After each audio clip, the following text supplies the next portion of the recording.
భారతదేశ చరిత్రలో ఎమర్జెన్సీ ఓ చీకటి అధ్యయనమన్నారు ప్రధాని నరేంద్ర మోదీ. ప్రజాస్వామ్యానికి కాంగ్రెస్ పార్టీ శత్రువు అన్నారు. స్పీకర్ ఎన్నికకు విపక్షాలన్నీ సహకరిస్తామని చెప్పినా బీజేపీ అహంకారంగా వ్యవహరించిందన్నారు కాంగ్రెస్ అగ్రనేత రాహుల్ గాంధీ. రేపు లోక్సభ స్పీకర్ ఎన్నిక ఉండడంతో విప్ జారీ చేసింది కాంగ్రెస్ పార్టీ.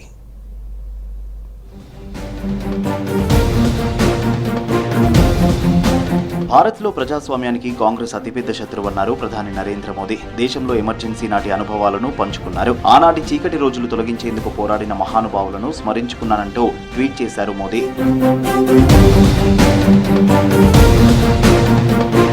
ప్రధాని మోదీ నాయకత్వంలో దేశం ప్రగతి పథంలో పయనిస్తోందన్నారు మాజీ ఉపరాష్ట్రపతి వెంకయ్యనాయుడు. మూడోసారి ప్రధానిగా ప్రమాణ స్వీకారం చేసిన మోదీని అభినందించారు. జాతీయ ప్రయోజనాలతో ముడిపడిన పలు అంశాలపై చర్చించామని తెలిపారు. మోదీ పాలనతో ప్రపంచవ్యాప్తంగా భారత్ ప్రతిష్ఠ పెరిగిందంటూ ట్వీట్ చేశారు వెంకయ్యనాయుడు. ప్రధానిగా ప్రమాణం చేసిన తర్వాత వెంకయ్యనాయుడును మర్యాదపూర్వకంగా కలిశారు Modi.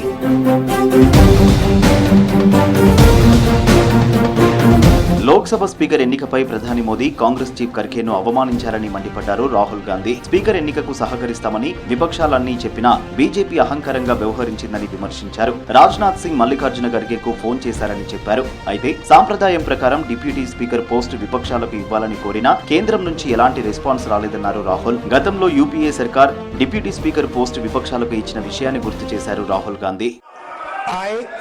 Rahul Gandhi, having been elected a member of the House of the People, do solemnly affirm that I will bear true faith and allegiance to the Constitution of India as by law established, that I will uphold the sovereignty and integrity of India, and that I will faithfully discharge the duty upon which I am about to enter. Jai Hind, జై Samvidhan. Speaker ఎన్నిక విషయంలో India కూటమిపై మండిపడ్డారు కేంద్ర మంత్రి పీయూష్ గోయల్. ఏళ్లుగా వస్తున్న సాంప్రదాయాన్ని కూటమి బ్రేక్ చేసిందని ఆరోపించారు. స్పీకర్ ఏ ఒక్క పార్టీకి ప్రతిపక్షానికి చెందిన వ్యక్తి కాదన్నారు. డిప్యూటీ సీఎంగా ప్రతిపక్ష నేత ఉండాలనే సాంప్రదాయం ఎక్కడా లేదన్నారు పీయూష్ గోయల్.